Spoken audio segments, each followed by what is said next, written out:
Greetings, Uncle Jim. Here's another one that takes the same mags, 22s, like the snubs and all those, and PLR-22, and it's dirtier than hell, so we'll go in and talk about it.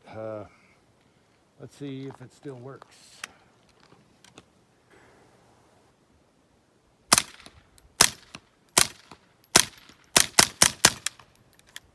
And we're out. It still works and it's filthy, and I'll show you. But there you go. Okay, so here's another one. This is the PLR-22 Keltec. And I bought this used from a guy, and I was wondering if it's going to work or whatever. But I bought it because it had a threaded barrel, and it took the same AR-22 mags as a bunch of other guns I had. And hey, same mags, same deal. So that's why I bought it. And I was a little worried about it, feeding and all that stuff, but I was very surprised.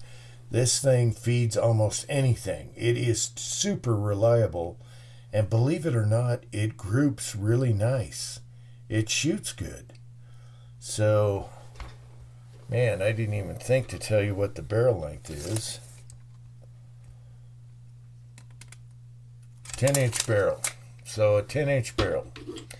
Anyway, before this one, I had this in 5.56, the PLR-16. And I sold it because it was annoyingly loud. It was super loud. Would annoy anybody. I'd go to an indoor, we had an indoor range, and I'd shoot that, and the last time I shot it, some lady went, "Oh my God, what was that?" So anyway, I sold that one, but it was also very reliable. Anyway, it's all polymer, upper and lower. It's got this kind of piston thing, spring. You got to twist. I'm going to have to, we're going to do this together. I'm going to take it apart, but it's been so long, I'm going to have to remember how to take it apart, and it's dirty. So let's talk about this a minute. So the only things I did to it was I put a spacer here for the suppressor because the threads were too long, like some guns are, and it just gets dirty, and when you go to unscrew it, it's just a mess. So I put a spacer here. Another thing I did was added an extended safety right here. Here, let me show you that it's clear and open. It locks back on the last round. Okay, takes the same mags. Anyway, the safety right here, I added an extension, and that is so when I go to shoot it, I can click it. See, it sticks out enough where I can click and shoot right now. And you don't have to worry about the extension because you got a reciprocating bolt handle here. And if you lay it down, bounce it around, it won't turn the safety on. See? So that was one of the best things I ever did to this thing. And all it is was a plastic jag from cleaning kits. I took a plastic jag and I made this little extension button right here. And it actually friction fit really tight inside the crevice, and then I put a little glue there. And that's all I did, smoothed it out, and I can hit the safety and the trigger at the same time. Alright. Now, I want to put a folding pistol brace on here like Snubs and the rest, because it kind of deserves it. It's reliable, it shoots really good, 10-inch barrel, perfect size, it's lightweight. I really don't care for the handguard here, but it does have a rail for a light down below. And it has sights. It has really decent sights on here. But what I did was, and this is a long time ago, so red dots weren't as good as they are now. So I gave this Vism red dot a try, and it has a laser also. So you have your options. You have B for both, and you can see the laser right there. And then you have laser only, and then you got your red dot settings, okay? And this is a green red dot. However, this is the only red dot I've bought that gives me a stigma.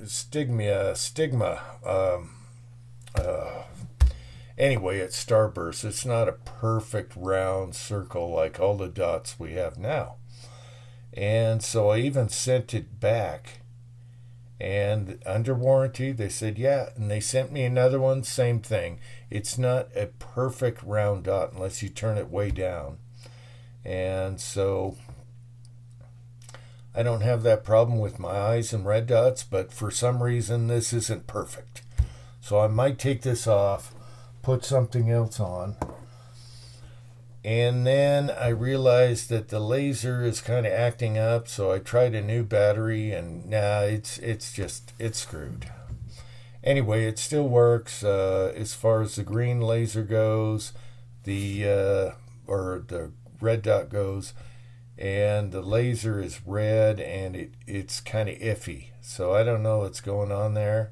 Maybe I shimmed the battery compartment. It's not worth it. It's old stuff, so...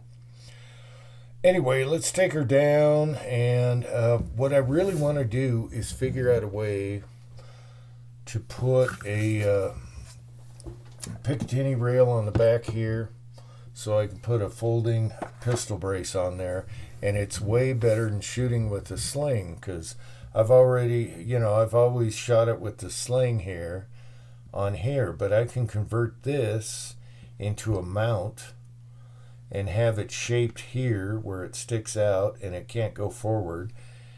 But then you have very little things you can back that up with. So I'm thinking the takedown pin, to keep things from rocking. I'm not going to go down here. And Kel-Tec loves their little screws for some reason. It looks like a hardware store. Those are Phillips screws all over this gun. But this is for inside the trigger group, and I don't want to mess with that. So some way we're going to figure out how to put a folding brace on here so I can attach one when I want to and share it with the others. Anyway, it's been in the safe a long time. I haven't shot it forever. It's got a comfortable grip. The trigger is actually not that bad at all. It's crisp. So we'll take her down. And to take her down, you got to push this pin through right here. It's kind of like an AR, but it's not retained. So you just push her out. All right. And then it's got a nice tight fitting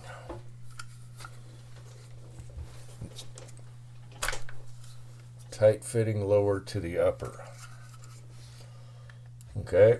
And then you have to do these Kel-Tec Phillips screws to get the front off if you need to, but you really don't need to.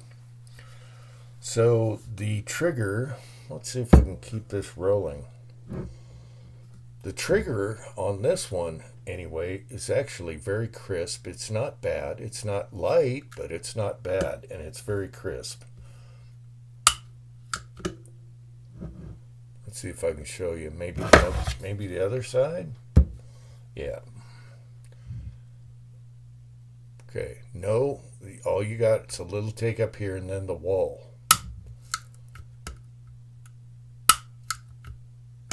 Good reset. See how short that is? I was surprised. I'm totally happy with that trigger. Now on the inside, see this honeycomb looking thing? That's a buffer. And it's been a long time. Actually, this has turned yellow. So hopefully I can remember how to take this apart. It has been a long time, I'll tell you that. So I think you have to rack it. You got to rack it back. You got to pull this out. Let me figure this out for a minute, boys. We're doing this live, kind of. Okay, it's kind of coming back to me. I might even have the manual somewhere, but don't rack it back yet. I think we have to do the spring here. So on the front here, you have your guide rod spring. And see this notch right there? I think what you do, yeah, you pull it forward and then up like that, and then it pushes back. There we go. Now we're getting there. You gotta check your dipstick, Jimmy. And now I should be able to get this handle off. And again, you know, this thing used to be white. That's how long it's been since I cleaned this thing. So this should be coming out somewhere over the rainbow. Come on, where are you? Come on.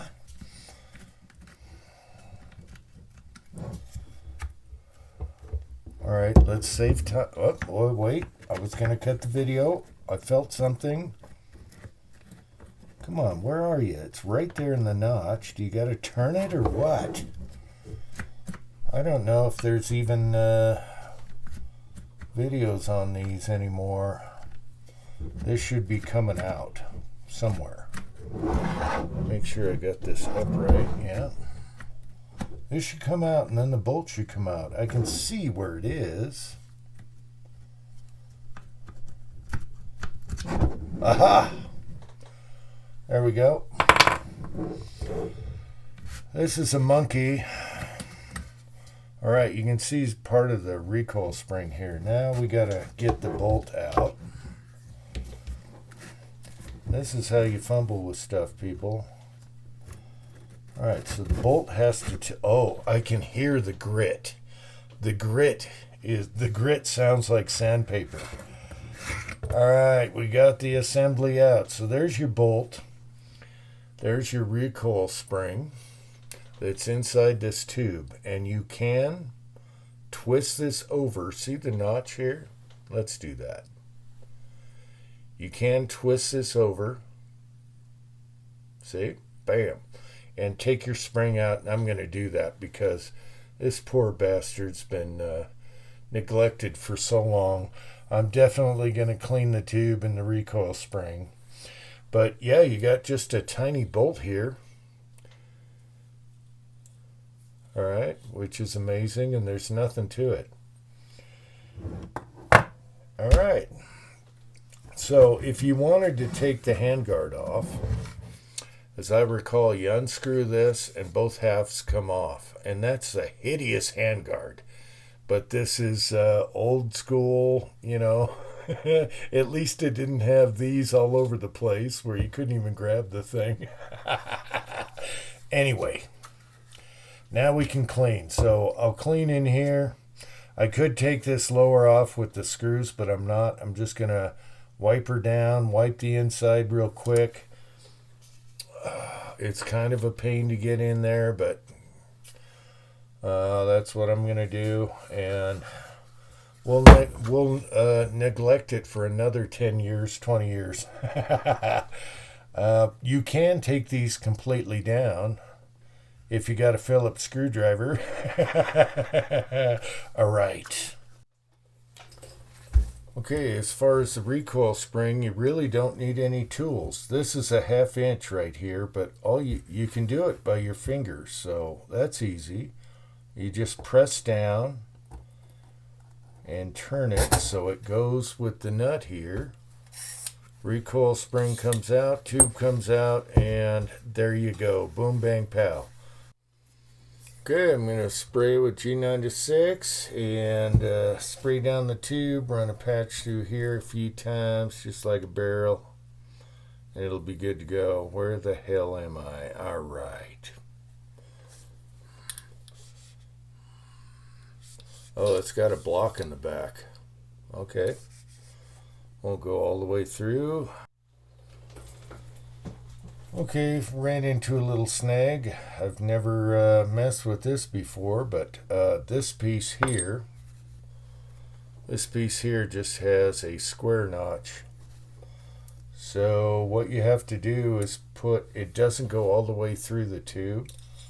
So you got to put your tube on, and then the back square notch on, and then run that down with your recoil spring. All right, so it won't go in from the rear. I'll try and do this on camera. Then you retain the spring and line this up and then twist it so it doesn't fly in your face. There we go. And I think we're good. All right, so that was interesting, something I never did before, and it's been a long time. All right, so let's clean out the receiver and we'll put her together. It would be easier if this rear end was open like AR's, but whatever. All right, I got everything wiped down and cleaned, sprayed some G96 in the barrel, ran some bore snakes through it. Now, as I recall, and we got a little lube here on the block, as I recall, this is a little persnickety getting in, and it's because this nut has to stay inside this tube when you get it up in here. So let's see what happens. I just want to eat dinner now. Is everything good? Okay. I just want to go in and eat dinner. And that's the worst thing you want to think about when you're trying to put together a gun you haven't put together forever. And let's see, you got to get teeter-totter the bolts. There we go. Okay, you bring this in and you have your little notch here. You got your notch here on the receiver and you're notched on your bolt here. So you put your bolt in, and of course sometimes it won't fit in properly. There you go. Sometimes you got to push down on it. Now for the fun part. Well, first let's put that buffer in. And the buffer goes with the feet down, and this used to be bright white. Now it's yeller. Old yeller. So we push our buffer in there. Now for the fun part. What I have to do is get this to cooperate up here, get this bolt in here and twist it and lock it, and we're done, and I can have some dinner. So let's see if this will work. All right, I got a little screwdriver handy. Just get this bolt to cooperate up in the tube. Line everything up where I can push it in, and right now that bolt is not cooperating. They could have done a better job with the bushing type of bolt. Come on. Come on. Sometimes you got to talk to it. Got to talk dirty. Okay, I got that part done. Now it's got to slip over this thing. Okay, so I'm trying to eat dinner here, and I just spent 15 minutes of my life figuring this out. And I don't think it's going to be in the instructions or any videos or anything, so pay attention. Anyway, you slip up the bolt and the guide rod here. Oh, look, I'm bleeding even. Put this in, it's keyed, press down, and it'll go in. Your buffer goes back in with the feet down here like this, and that used to be white, and now it's yellow. So we press that in. Now, I remember this was a pain in the butt. Now, you had that bolt at the end that held the spring. You got to take like a little screwdriver and make sure that's in the tube so it can move freely. Then you got to get it over this. Now what I found out was, after 15 minutes of my life, you know the notch that's here, where you can turn and rotate the notch? Oh, shoot. Oh my God, I just...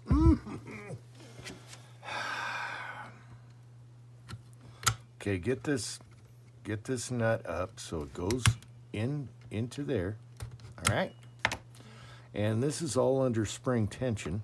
All right, see that? That was good. That's what you got to try and defeat. Now see this little notch here I was talking about, where you flip over and it locks into place. That little notch. I figured this out, and I bet it's not in any directions or any video or anything. I haven't looked for videos, but I damn near guarantee you that notch, when you put this back in, you want that notch pointing up. I was trying pointing it down and spent 15 of my life I can no longer have. Now, you can't do it sideways because it won't even fit in the receiver when you teeter-totter it in and stick your pin in there and put your buffer in there. You want this notch upright. Son of a bitch. It took some blood, took some engine blood to figure that out. The engine blood engineering, but we got it. So, for all you guys out there that has a PLR-16 or PLR-22, see that notch that locks in at the end? Well, you want that upright when you put the whole assembly back together. Otherwise, you're going to be cussing like a sailor on... how come that kind of looks loose? Yeah, it's working. Okay, there's a gap after it's on, but it's not how it was before. You're going to be cussing like a sailor on a whatever. I'm pissed. I'm hitting it. I'm spanking it. I don't care. All right, we got the pin in, and we're done. And I'm going to go eat dinner now. Let's check an empty mag, make sure it locks back and all that stuff, okay?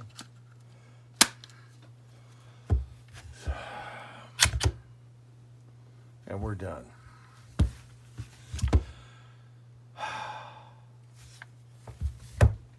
Until next time, thanks for watching. America.